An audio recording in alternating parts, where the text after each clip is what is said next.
Hoy Battleforge Legends te llevará de vuelta a ese preciso instante, latido a latido, explosión tras explosión, lágrima tras lágrima de toda una nación que estuvo a las puertas de la muerte. 6 de octubre de 1973, 14:00 horas. Todo Israel guarda un silencio sepulcral. Los hombres vestidos de blanco rezan en las sinagogas, las calles están vacías de coches, las radios apagadas, ni siquiera los perros se atreven a ladrar, porque ese día es Yom Kippur, el día más sagrado, el día en que los judíos creen que Dios decide quién vivirá y quién morirá en el año que viene. Pero justo en el momento más sagrado, más de 2000 cañones egipcios rugen al unísono en la orilla del Canal de Suez. 240 aviones surcan el desierto a ras de suelo. En el norte, 1400 tanques sirios se precipitan por la meseta del Golán como una avalancha de acero. En apenas unas horas, la infranqueable línea Bar-Lev es desgarrada por mangueras de agua a presión. 100.000 soldados egipcios pisan ya la orilla este. Los tanques más modernos del mundo, los M60 Patton americanos, son atravesados como si fueran cartón por misiles diminutos guiados por cable. Tel Aviv está a solo 100 kilómetros del frente. Damasco está a solo 40 kilómetros de la frontera israelí. Y en el búnker subterráneo de Jerusalén, la primera ministra Golda Meir pone 2 veces la mano sobre el maletín negro que contiene los códigos de lanzamiento nuclear. Ya no es una guerra. Es el día en que el mundo entero creyó que Israel caería. Pero la historia se escribió de otra manera. Una manera sangrienta, loca e increíble que todavía hoy se conoce como el shock de Yom Kippur, el día en que Dios pareció haberse quedado dormido. Respira hondo, porque los 19 días del infierno están a punto de comenzar. Retrocedamos al junio de 1967. En solo 6 días, Israel dejó al planeta mudo. La Fuerza Aérea Egipcia fue aniquilada en tierra. Los tanques israelíes cruzaron el Sinaí como un huracán. Se detuvieron a apenas 100 kilómetros del Cairo y 60 kilómetros de Damasco. Conquistaron una península 3 veces más grande que su propio territorio. Tomaron los altos del Golán, Jerusalén, este y toda Cisjordania. El mundo lo llamó el milagro del desierto. Para cientos de millones de árabes fue la Nakba la catástrofe imposible de lavar. Juraron 3 principios de sangre: ni paz, ni reconocimiento, ni negociación con Israel. El hombre que lideraba el mundo árabe entonces, Gamal Abdel Nasser, sufrió una derrota tan humillante que salió en televisión con los ojos rojos para anunciar su dimisión. Pero millones de cairotas inundaron las calles llorando y suplicando que se quedara. Nasser retiró su renuncia y al día siguiente lanzó una guerra completamente nueva, más cruel y más persistente: la guerra de desgaste. No buscaba conquistar territorio, solo hacer sangrar a Israel día tras día. Cañones de 130 milímetros disparando sin pausa a través del canal, incursiones aéreas sorpresa, comandos colocando minas en playas turísticas, bombas de proximidad explotando en mercados.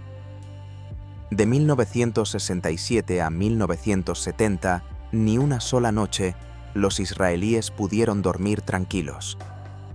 El adolescente de 16 años, Itzhak Brook, que vivía en Beersheba, nunca olvidó. Todas las noches nos metíamos debajo de la cama por los bombardeos egipcios. Las explosiones eran tan fuertes que hasta los perros se quedaban mudos. La sirena de alerta se convirtió en la nana de nuestra infancia. Israel respondió con lo que orgullosamente llamaban la muralla moderna, la línea Bar-Lev, un dique de arena colosal de 20-25 metros de alto a lo largo de 150 kilómetros en la orilla este del canal, coronado por 35 fortines de hormigón, campos de minas, fosos antitanque inundados, lanzallamas de napalm. Decían: una sola compañía basta para defender toda la línea. pero olvidaron que solo eran 3 millones de personas. Cuando llegara la guerra de verdad, profesores médicos, violinistas, taxistas, tendrían que abandonar todo y vestirse de uniforme en 48 horas. El armamento era un caos absoluto. Mirage franceses, Phantom americanos, Centurion británicos y hasta T-55 soviéticos capturados al enemigo. Las municiones de unos no servían para los otros. La logística era un infierno. Y dentro del país discutían como en un mercado roto. El general Ariel Sharon, el futuro rey del desierto, insultó directamente a la línea Bar-Lev, llamándola el juguete más caro del planeta. Gritó en el Parlamento: ¿qué tanque detiene un dique de arena? Una manguera a presión y se acabó. Nadie le hizo caso. Porque la victoria del 67 había sido demasiado fácil, demasiado dulce. Israel empezó a creerse superhéroes, a pensar que nadie se atrevería a tocarlos nunca más. Esa fue la semilla del desastre que estaba por venir. Un pueblo que olvidó que el enemigo derrotado hoy se levantará mañana con los ojos inyectados en odio. Nasser, aunque estaba a punto de morir de un infarto, todavía tuvo tiempo de sembrar la semilla llamada venganza. Y Egipto junto a Siria solo esperaban en silencio el momento exacto para regar esa semilla con sangre.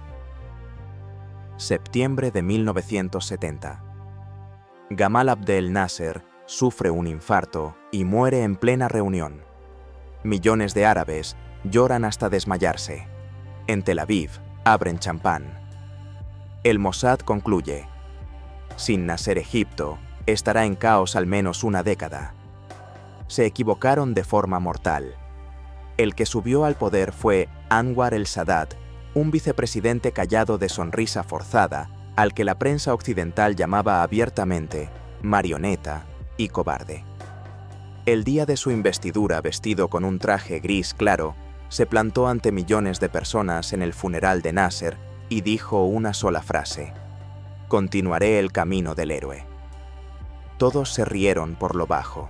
Los generales egipcios cuchicheaban a sus espaldas: solo sabe actuar.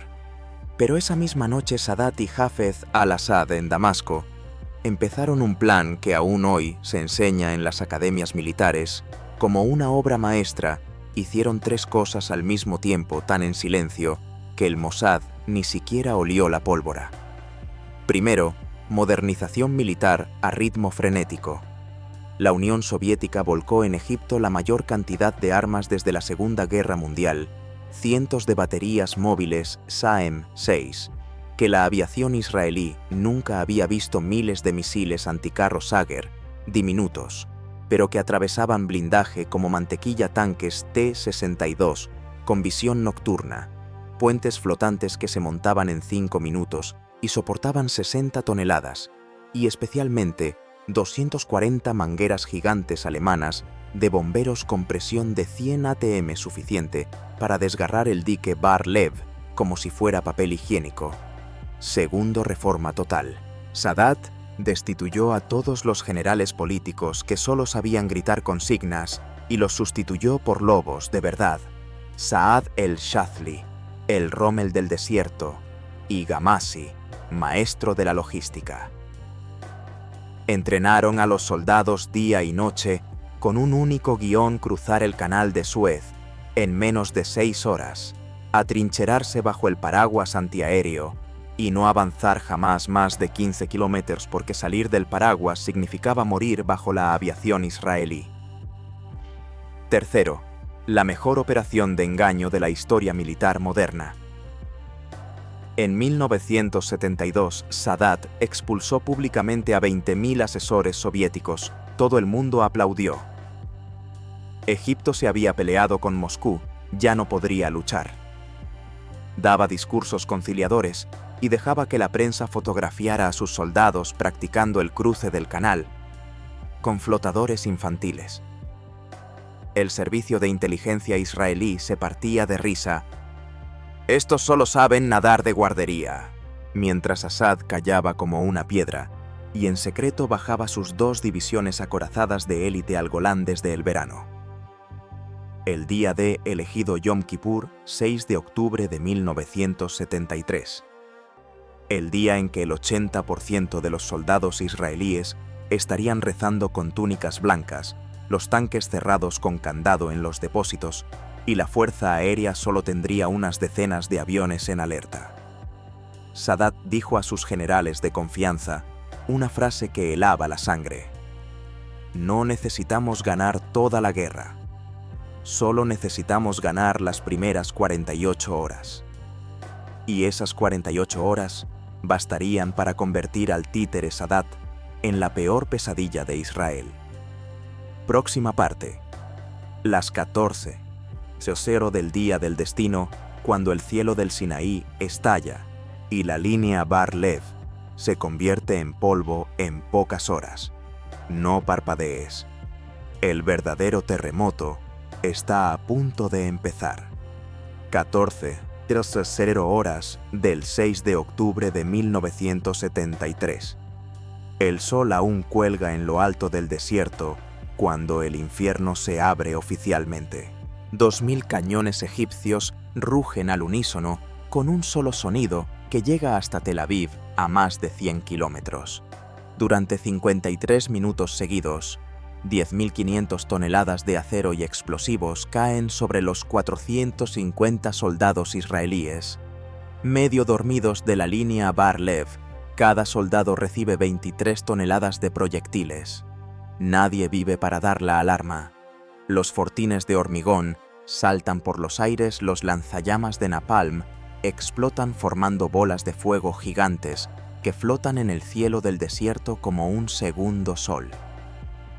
El humo aún no se ha disipado cuando 240 MiG-21 y Sukhoi 7 cruzan el canal a solo 20 metros de altura, bombardeando con precisión quirúrgica radares, depósitos y aeródromos.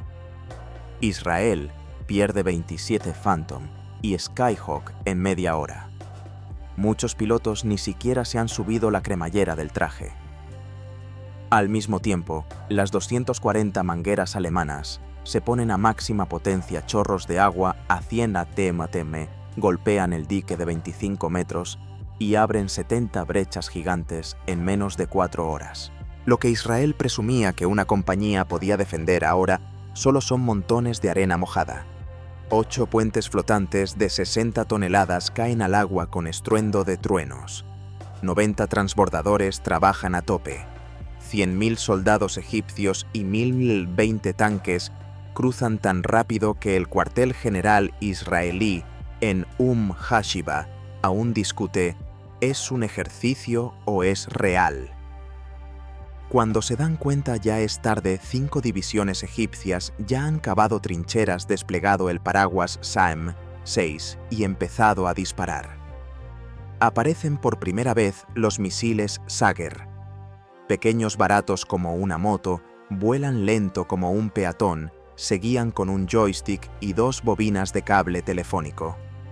Pero cuando tocan un M60 Patton de $2 millones atraviesan 120 mm de blindaje composite como si fuera mantequilla, dejan un agujero del tamaño de un puño y convierten a la tripulación en carbón en un segundo. Solo el primer día casi 300 tanques israelíes arden con esos agujeritos tan monos. En el norte, el Golán es aún más caótico. 1.400 tanques sirios divididos en 3 puntas bajan la pendiente como una cascada de acero, cruzan el foso antitanque, rellenándolo con sacos de arena y pasando por encima. El monte Hermón, los ojos estratégicos de Israel, cae en 5 horas. Desde la cima siria puede ver el mar de Galilea brillando. En las primeras 24 horas, Israel pierde toda la línea Bar Lev, casi 500 tanques y 1/3 de su fuerza aérea. Egipto solo pierde 5 aviones y menos de 200 hombres. En Tel Aviv, la radio interrumpe la lectura de la Torá con un anuncio urgente: todos los reservistas pónganse el uniforme inmediatamente y corran a la parada de autobús más cercana. Moshe Dayan, pálido, le dice a Golda Meir: este es el fin del tercer templo. El 7 de octubre, Israel tiene que concentrar todo su esfuerzo en los altos del Golán, porque los sirios están a solo 10 kilómetros del mar de Galilea y a 30 kilómetros de Haifa. Si cae el Golán, los cañones sirios dispararán directamente sobre Tel Aviv como a patos. Y allí ocurre la batalla que quedó grabada en los huesos de toda una nación, el Valle de las Lágrimas. La 7ª Brigada acorazada del coronel Avigdor Ben Gal solo tiene 35 Centurion operativos, algunos con orugas sujetas con alambre. Tienen que detener a 500 tanques sirios durante 4 días y 4 noches sin dormir. De día los Centurion disparan con precisión quirúrgica a larga distancia y cada impacto levanta una columna de fuego siria. De noche los T-62 encienden sus visores infrarrojos y avanzan como fantasmas. Los israelíes están casi ciegos. Algunos tanques sin munición embisten directamente al enemigo y explotan juntos. Ben Gal recordaría: escuché más el ruido del metal chocando que los disparos. La aviación israelí concentra todo en el Golán, pero en cuanto ganan altura los SAM-6, los derriban como lluvia. Los pilotos llaman al SAM-6 los 3 dedos de la muerte, porque en el radar aparecen 3 trazos fríos. En 48 horas, otros 40 Phantom y Skyhawk se convierten en antorchas. Algunos pilotos se lanzan en paracaídas directo sobre las líneas sirias.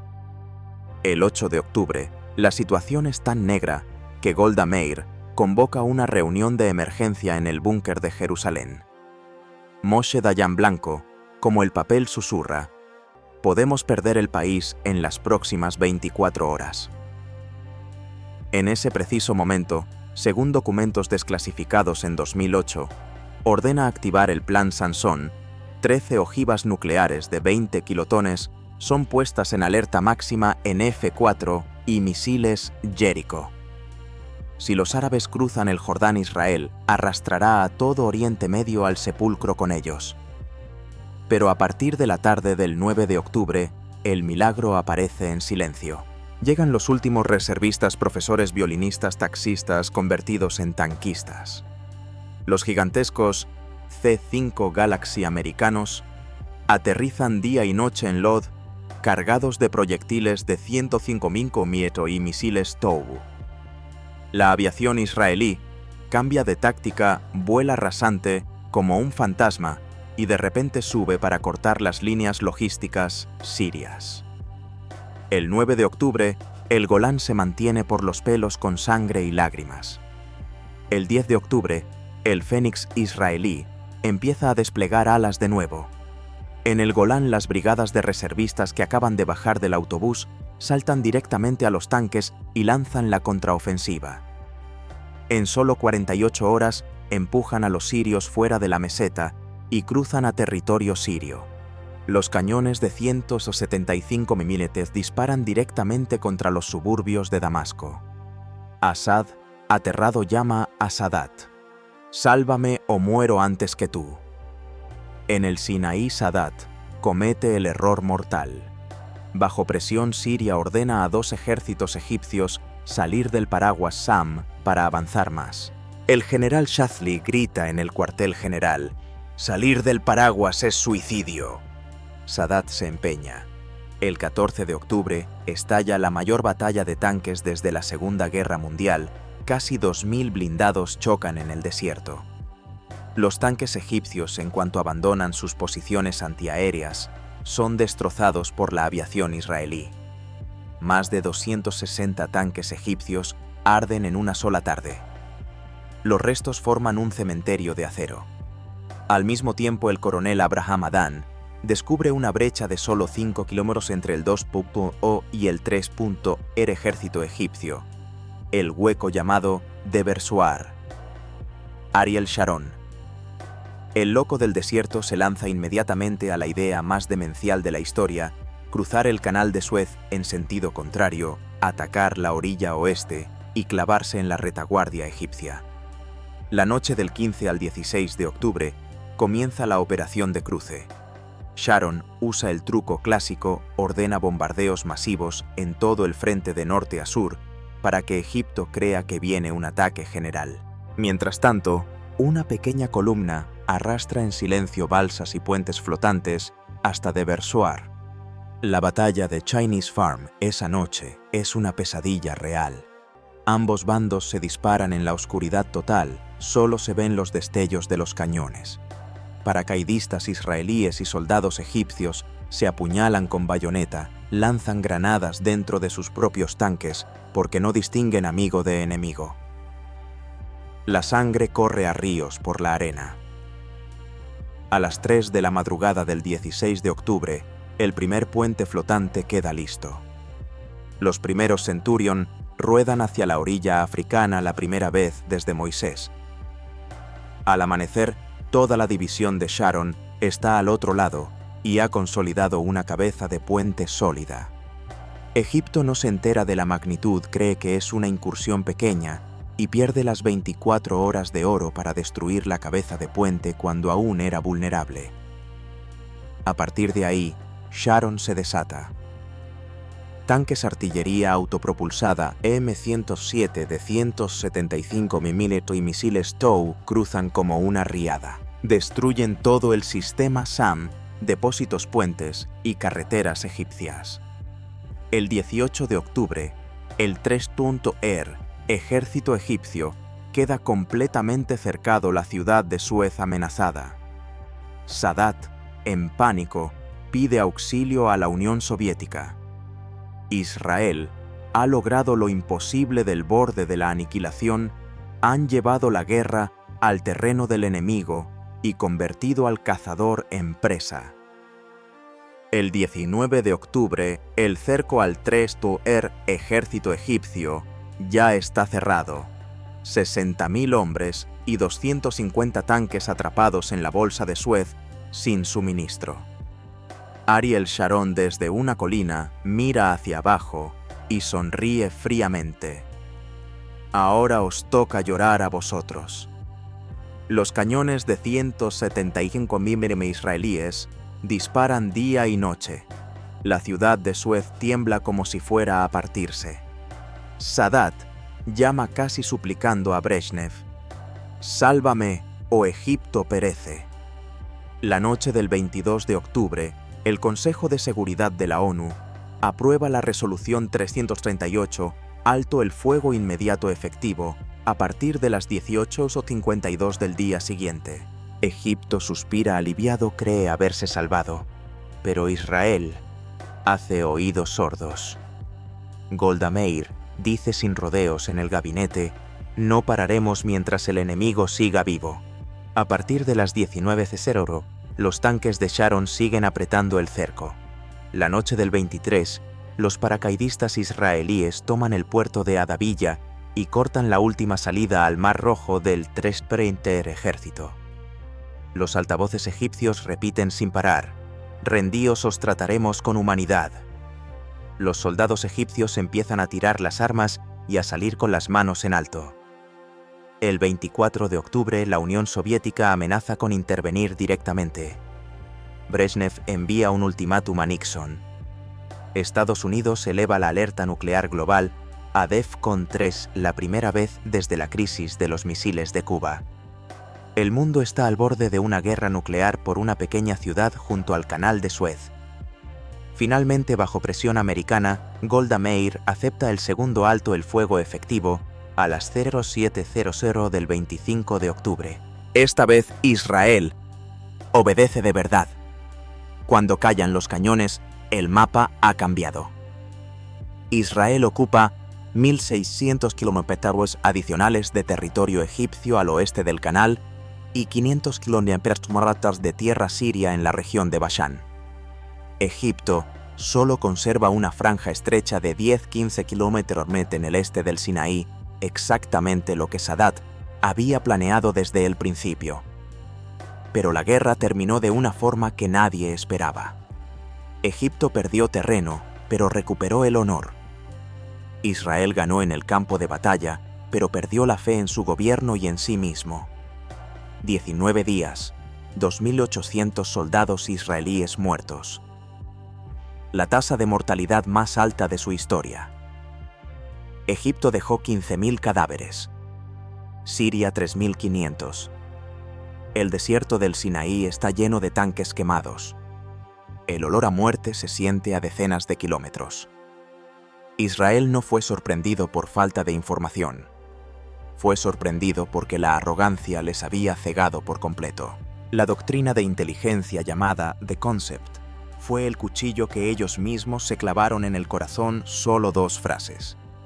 Egipto no tiene fuerza suficiente para lanzar una guerra total y Siria nunca atacará sin Egipto, convirtieron todas las pruebas contrarias en una broma. Satélites fotografiaron 1.400 tanques sirios en la frontera, defensivo.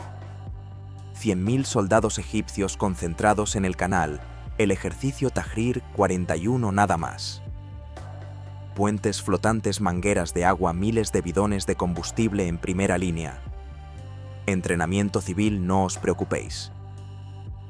Las 2 alertas más precisas de la historia del Mossad fueron arrojadas directamente a la papelera. El 5 de octubre, el rey Hussein voló en secreto en un helicóptero civil, se reunió a solas con Golda Meir y le dijo sin rodeos: «La guerra estallará en 24 horas». Ella reconocería después: «Pensé que exageraba». La mañana del 6 de octubre, Ashraf Marwan, yerno de Nasser, y el espía más valioso de Israel, nombre en clave. El ángel envió un mensaje urgente a las 4 de la mañana. La guerra comienza al atardecer de hoy. El jefe de inteligencia Seira lo leyó y volvió a dormirse convencido de que Marwan estaba quemando la fuente para pedir más dinero. Y Sadat jugó la partida de engaño perfecta hasta convertirse en pesadilla. Ordenó públicamente licenciar soldados, dar permisos a oficiales, dejó que la prensa fotografiara a sus tropas cruzando el canal con patitos de goma amarillos. El Mossad se desternillaba: «Estos solo saben natación de párvulos». Resultado en la hora, la línea Bar-Lev solo tenía 450 soldados de guardia. El 90% de la fuerza aérea estaba de fiesta. Los tanques cerrados con candado y todo el país en ayuno rezando. Cuando estallan los primeros cañonazos, el director del Mossad, Zvi Samir, aún estaba tomándose un café en Londres. Recibe el mensaje urgente, corre al aeropuerto, pero cuando su avión aterriza en Lod, la línea Bar-Lev ya es un montón de arena mojada desde hace horas. Israel tenía toda la información, tenía incluso la profecía exacta al minuto, pero sus cabezas estaban bloqueadas por 3 palabras: «Es imposible». Y pagaron con sangre esas 3 palabras. Cuando se disipa el humo, el desierto del Sinaí aún huele a sangre y aceite quemado. Israel ganó la guerra, pero ya no es el Israel de 1967. 2.800 soldados muertos, casi 9.000 heridos, la mayor tasa de mortalidad de su historia. En cada calle de Jerusalén, Haifa y Tel Aviv cuelgan fotos de luto. Ya nadie canta Jerusalén de oro. Solo susurran: «Casi lo perdimos todo». Golda Meir, la abuela de hierro, envejeció 10 años en 19 días. El 11 de abril de 1974 dimitió entre lágrimas ante el Parlamento. La gente le lanzaba huevos podridos cuando salía de casa. Moshe Dayan, el héroe de los 6 días, fue maldito como el tuerto que llevó a la nación al abismo. El comandante del Frente Sur, David El-Azhar, fue destituido y murió de infarto solo 2 años después. Pero en el Cairo, Sadat se convirtió en santo vivo. Aunque perdió terreno, lavó la humillación del 67 y demostró que los árabes podían derrotar a Israel. Solo 4 años después voló a Jerusalén, habló ante la Knesset y abrió el camino al Tratado de Camp David de 1979 y a la paz duradera con Israel, algo que Nasser nunca logró en toda su vida. Siria perdió mucho, pero Assad sobrevivió y siguió alimentando el odio en el Golán durante décadas. Estados Unidos e Israel quedaron pegados como pegamento para siempre. La operación Nickel Grass convirtió a Washington en el hermano de sangre de Tel Aviv por los siglos de los siglos. Y el problema palestino sigue intacto como una bomba de relojería. Solo 9 años después, Israel volvería a meterse en Líbano. 1982, Una guerra aún más sangrienta y mucho más absurda. Hay un último detalle que aún se oculta medio siglo después. Si el 3.er, ejército egipcio, hubiera sido aniquilado por completo, las 13 bombas nucleares habrían salido de sus silos. Oriente Medio estuvo a punto de convertirse en cenizas por aquellos 19 días de octubre de 1973. La guerra de Yom Kippur solo duró 19 días, pero desgarró todas las ilusiones. Demostró que no existe lo invencible en este mundo. Mató la arrogancia de Israel, devolvió el honor a todo el mundo árabe y abrió la primera puerta a la paz entre judíos y egipcios, algo que parecía eternamente imposible. Pero, ¿a qué precio decenas de miles de muertos, toda una nación traumatizada y una bomba nuclear que estuvo a segundos de ser pulsada? Esto no fue solo una guerra, fue el momento en que la historia de Oriente Medio giró hacia una dirección completamente distinta, y todavía hoy vivimos con sus consecuencias. Acabas de ver el vídeo de Battleforge Legends. Si sientes que el corazón te late más rápido de lo normal, si tienes escalofríos aunque estés en una habitación caliente, haz ahora mismo 3 cosas. Dale fuerte al botón like para que sigamos haciendo vídeos de altura y llenos de sangre como este. Suscríbete y activa la campanita, porque el próximo vídeo será aún más brutal. Líbano 1982, la guerra en la que Israel ganó todas las batallas, pero perdió su futuro. Comenta ahora mismo aquí abajo. ¿Quién crees que fue el verdadero ganador, Israel o Egipto? Nos vemos en el próximo infierno.